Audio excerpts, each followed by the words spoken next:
네, 오늘은 창세기 5장을 읽어보겠습니다.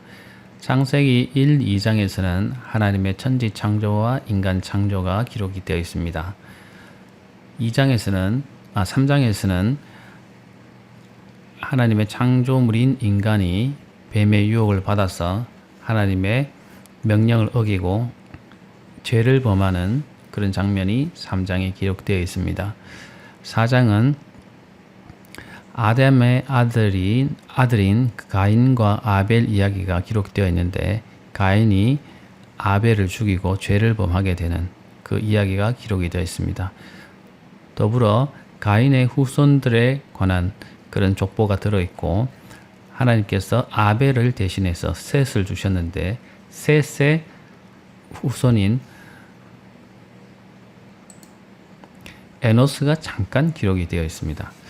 그리고 5장에 이제 넘어오게 되면은 5장에서는 아담의 그 후손들에 관한 족보인 셈이죠. 그 족보가 기록되어 있는데 그 이야기가 이제 5장이 되겠습니다. 이번 주에는 1장부터 5장까지의 창세기 내용은 이런 내용으로 기록이 되어 있는 것을 염두에 두시고 창세기를 읽어보시면 아주 이해가 잘 될 것이라 생각합니다. 5장 1절은 아담의 계보를 적은 책이다. 이 5장의 이야기는 계보를 적는 내용이다 라고 시작하고 있습니다. 하나님이 사람을 창조하실 때에 하나님의 모양대로 지으셨다 라고 언급하고 있는데 이 내용이 대단히 중요하기 때문에 그렇습니다. 하나님의 모양을 따라서 하나님의 실제적인 외형적인 모양이 인간과 똑같다 이렇게 얘기하기는 어렵지만 하나님의 지으신 형상을 그대로 본받아서 사람이 창조되었다. 하나님의 인격적인 그런 모습을 따라서 하나님의 어떤 그런 본질을 따라서 인간이 창조되었다. 이렇게 언급하고 있는 것이죠. 이것이 왜 그렇게 중요하냐면 아담과 그 후손들로 내려져가는 영적인 축복의 계보를 언급하기 위해서 그렇습니다. 그 축복의 근원이 뭐냐? 그 복의 근원이 뭐냐? 하나님이 자신의 형상을 따라서 자신의 모양을 따라서 창조된 계보라는 것입니다. 그래서 이 계보가 이어지면서 하나님의 그 영적인 복을 그 후손들이 누리게 된다라는 것이 이 계보의 출발인 셈이죠. 그래서 하나님이 창조하실 때에 하나님의 모양대로 그렇게 창조되었다라고 언급되면서 시작하는 것입니다. 그래서 하나님이 자신의 모양대로 창조하셨는데 남자와 여자를 창조하셨다고 하는 것이죠. 남자와 여자를 창조하시고 그들이 창조되던 날에 하나님이 그들에게 복을 주셨다. 그래서 사람이라 일컬었다고 말합니다. 하나님의 형상을 따라서 지었기 때문에 하나님께서 그 인간 사람에게 복을 주셨다. 이 복이 계속적으로 연결이 되면서 아담의 후손들이 하나님의 영적인 복 위에 있다. 이렇게 계속적인 연결을 강조하려고 지금 이 이야기를 꺼내고 있는 것입니다. 그래서 아담은 130세에 자기의 형상과 같은 아들, 다시 말하면 하나님의 형상을 따라서 지음받은 아담이 자기의 형상과 같은 아들을 낳았다고 하는 것이죠. 근데 셋이라고 합니다. 셋. 사실은 세 아들을 낳게 되죠.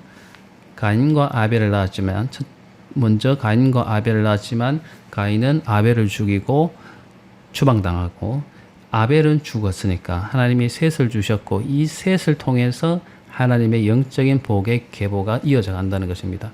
그런데 하나님의 형상을 따라서 세 아들이 낳는데 왜 여기서는 자기의 형상과 같은 아들을 낳았는데 셋이라고 했을까요? 사실 이 자기의 형상을 하나님의 형상을 받아서 지음받은 아담이 또 자기의 형상과 같은 아들을 낳았는데 셋이라고 얘기하는 것은 외형적으로 진짜 꼭 닮은 아들 낳아서가 아니라 하나님의 형상을 닮아서 창조된 닮게 창조된 그 인간이 하나님의 복을 받았고 그 복의 계보가 영적인 계보가 이렇게 연결되어 간다는 것을 계속적으로 강조하기 위해서 형상을 닮은 또는 형상과 같은 아들을 언급하고 있는 것이죠. 그래서 아담의 영적인 계보는 셋째 아들인 셋을 통해서 계속 연결이 됩니다. 아담은 보면 셋을 낳은 후 800년을 지내며 자녀들을 낳았습니다. 자, 우리가 세 아들만 언급이 되어 있지만 아담의 아들은 수없이 많았을 것 같습니다. 800년을 살았기 때문에 셋을 낳고도 800년을 살았기 때문에 엄청난 자녀들이 존재했을 것이고 또 그 이후에 후손들이 보면은 굉장히 오랜 시간 세월 동안을 살게 되면서 계속적으로 아들을 낳았다고 언급하고 있습니다.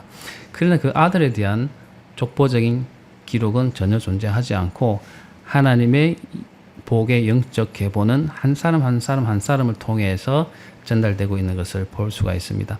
그렇기 때문에 그 수많은 자손들은 퍼져나가서 각자의 지역을 형성하고 그곳에서 살았기 때문에 파악될 수 없는 많은 사람들이 존재할 수 있었던 것이겠죠.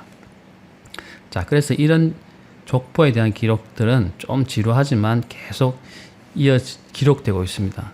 왜 좀 지루하지만 계속적으로 이렇게 기록할 수밖에 없느냐?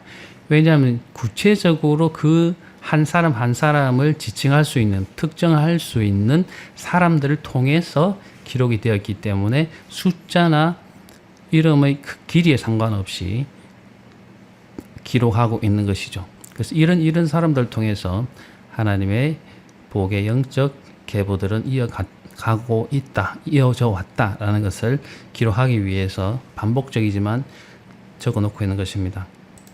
자, 보면 아담과 그 셋과 그 아들 에노스 그리고 게난, 그 게난 같은 경우에 오랜 시간 동안 지내며 아들을 계속 낳았던 것을 기록하고 있죠. 그러니까 엄청난 시간 동안 자녀를 출산하고 가족을 형성하고 자손들을 번성시켰다라는 것이 이 족보의 내용이 되겠습니다. 쭉 읽어보시면 이해는 쉽습니다. 구조는 비슷하기 때문에 쭉 내려가셔서 읽어보시면 이해되실 것 같고요. 네, 보면은 에녹이라고 중간에 에녹이라는 사람이 등장합니다. 에녹이라는 사람은 65세에 무드셀라를 낳았는데 이 무드셀라를 낳은 후에 300년 동안 65세에 무드셀라를 낳고 300년 동안 하나님과 동행하며 특별히 하나님과 동행하면서 살았다라고 하는 사람이 등장하는데 에녹이라는 사람입니다. 하나님과 동행하며 자녀를 낳았고 365세에 무드셀라를 놓고 300년 동안 하나님과 동행하는 삶을 살고 하나님이 그를 데려가심으로 세상에 있지 아니하였더라. 다시 말해 하나님이 죽이지 않고 죽은 상태가 아닌 상태에서 하나님이 하늘로 데려가신 그런 존재가 소개되고 있습니다. 에녹이라는 사람입니다. 그러나 에녹이 어떤 삶을 살았고 무엇 때문에 하나님이 그를 사랑하셨고 복을 주셨는지 또 그리고 데려가셨는지에 대해서는 기록하고 있지는 않기 때문에 우리가 그런 사람의 존재는 알지만 그 사람에 대해서 구체적으로는 알 수가 없습니다. 그리고 에녹이 낳은 무드셀라라는 사람은 무드셀라라는 사람이 있죠. 이 사람은 969세, 굉장히 오랜 세월, 가장 이 족보에 기록된 나이 중에서 오랜 시간을 살았던 사람이 무드셀라라는 사람인데 969세. 지금으로 생각하면은 상상할 수 없는 나이를 살았다. 그렇게 기록하고 있습니다. 자, 그리고 무드셀라가 라멕을 낳았는데 라멕을 낳고 이 라멕이라는 사람은 노아를 낳게 됩니다. 우리 6장에서 이제 노아라는 사람을 만나게 되는데 이 노아의 아버지가 라멕이고 그 할아버지가 무드셀라라는 사람인데 이 라멕이라는 사람은 노아를 낳고 여호와께서 땅을 저주하심으로 수고롭게 일하는 우리를 이 아들이 안위하리라는 이름으로 노아를 넣고 그렇게 선언했던 것 같습니다. 자, 이 노아에 관한 이야기가 이제 이어질 텐데, 이 노아의 등장은 아담에서부터 셋을 통해서 이 노아까지 이 계보를 소개를 하고 있는 것이죠. 그래서 결국 노아는 어떤 사람인가? 하나님의 형상을 따라 시험받고 복을 받은 아담의 후손으로서 선한 사람, 착한 사람의 전형으로 이제 노아가 소개될 것이기 때문에 이 노아를 소개하기 위해서 이 계보를 소개하고 있는 것입니다.